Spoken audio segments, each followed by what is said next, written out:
Si la CEDEAO, depuis toutes ces années, on voit ses insuffisances et qu'aujourd'hui, les États du Sahel proposent un nouveau narratif que la CEDEAO ne propose pas, c'est que le Togo n'a pas d'autre choix que d'adhérer. Du moins que si la population aussi met la pression. Donc je pense que le Togo pourrait être bientôt un quatrième pays. Est-ce que vous pensez que le Togo la population togolaise aura son mot à dire?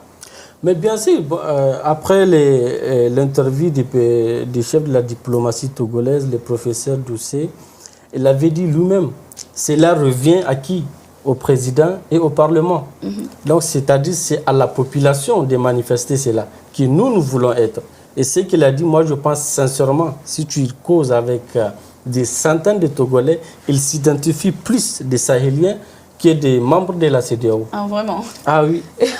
Alors, nous allons également aux côtés du Ghana.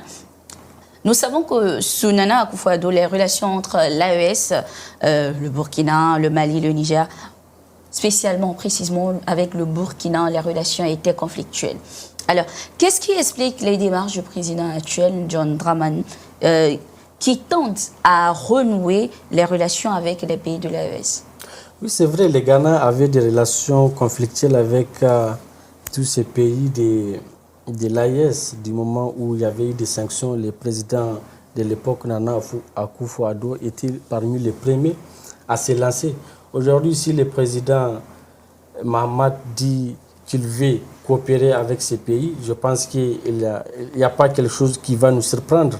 Avant tout, ce président Mahamat, aujourd'hui, c'est un diplomate chevronné. Il a juste devancé. La CEDEAO va acter le départ de ces trois pays le 29 janvier. Donc lui, il a juste devancé, il a juste anticipé pour un peu approcher ces pays, même si vous avez quitté. C'est en quelque sorte dire que même si vous avez quitté la CEDEAO, vous restez les voisins les plus proches et que les défis qui vous touchent nous touchent aussi. C'est le défi sécuritaire. Aujourd'hui, ce qui touche le Burkina, qui touche le Mali, qui touche le Niger, mais qu'est-ce qui nous dit qu'il ne va pas toucher les Ghana prochainement? On commence à les voir au niveau du Bénin. Donc, ce qui nous lie entre les pays de l'AES et le pays de la CEDEAO, on a un seul défi. Et pour les vaincre ce défi, pour prendre le dessus de ces défis, il faut être ensemble, quel qu'en soit le coup. Que vous soyez de l'AES, il ne faut pas opposer. Il ne faut pas être c'est un camp de l'AES, c'est un camp de la CEDEAO.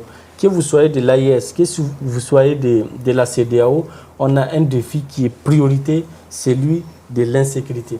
Donc, c'est quelque chose qui touche Bamako aujourd'hui.